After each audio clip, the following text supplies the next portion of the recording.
আসসালামু আলাইকুম বন্ধুরা, সবাই কেমন আছেন?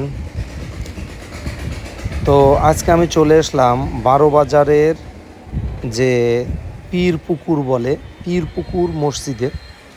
তো পীর পুকুর মসজিদটা নামকরণ করা হয়েছে এই বারোবাজারের এই পুকুরে।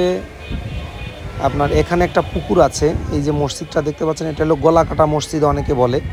আর এর সামনে একটা পুকুর আছে, এই পুকুরের নামেই নামকরণ করা হয়েছে। তো এই পীর পুকুরটা ভিতরে, মসজিদের ভিতরে, পুকুরটার উপরে যে মসজিদের ভিতরটা আমি আপনাদেরকে একটু দেখাই।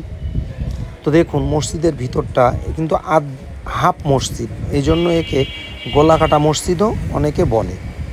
তো এই যে হাফ মসজিদ আপনারা দেখতে পাচ্ছেন, এই মসজিদের ভিতরেও কিন্তু অসাধারণ, বিশেষ করে এর যে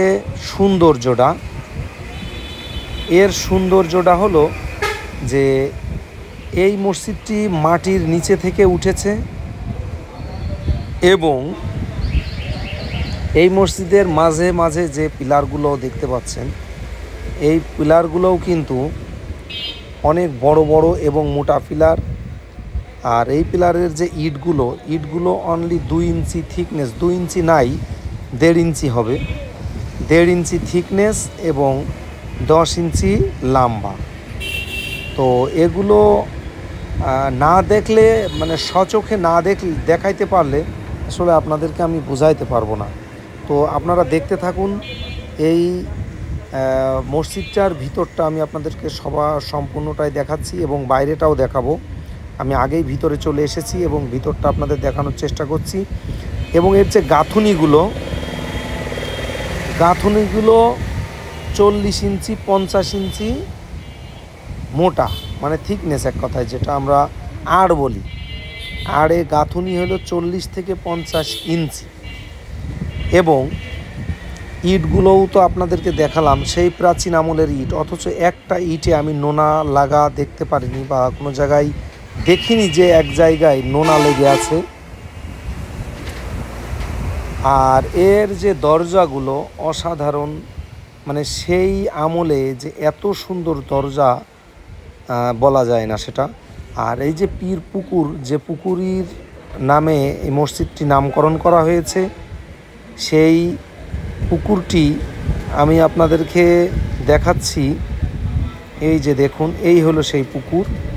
এই পুকুরে এখানে নাকি আগে যে আল্লাহ বলে, মানে যে ছেলেপিলেরকে ভাত খাওয়ানো বলে, এই ভাত খাওয়ানোর সময় পুকুরের ভিতর থেকে এখানকার মুরব্বীরা বলতেছে যে এখান থেকে হলো আপনার প্লেট ওঠে, থালা, যে আমরা যেগুলো বলি থালা, প্লেট, এই পুকুর থেকে নাকি প্লেট উঠত।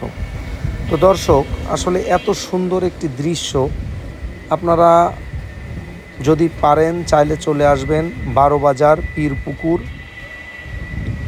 এই বারোবাজার পীর পুকুরটি আসলে দেখতে খুবই সুন্দর, যদিও পানিটা দেখে মনে হলো একটু গোসল করি, তো গোসল করাটা সম্ভব হলো না।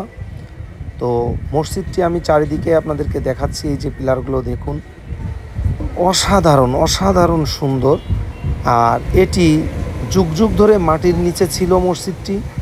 তবে এখানকার মুরব্বীরা বলছে যে মসজিদটি মাটির নিচে থেকে উঠেছে, তার মানে মাটির নিচে এটা তলিয়েছিল।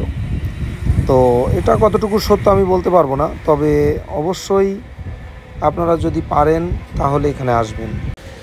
তো আসলে দর্শক, মসজিদটা দেখে আমার মনটা জুড়িয়ে গেল। আর এই মসজিদ আপনারা যদি দেখতে চান চলে আসবেন বারোবাজার পীর পুকুর বললে যে কোনো কেউ আপনাদেরকে দেখাই দেবে যে বারোবাজার পীর পুকুর কোনটা। তো সবাই ভালো থাকবেন, সুস্থ থাকবেন, আর আমার জন্য দোয়া করবেন। আল্লাহ হাফেজ। তো দর্শক দেখতে পাচ্ছেন, এই হলো সেই পীর পুকুর, বারোবাজারের পীর পুকুর।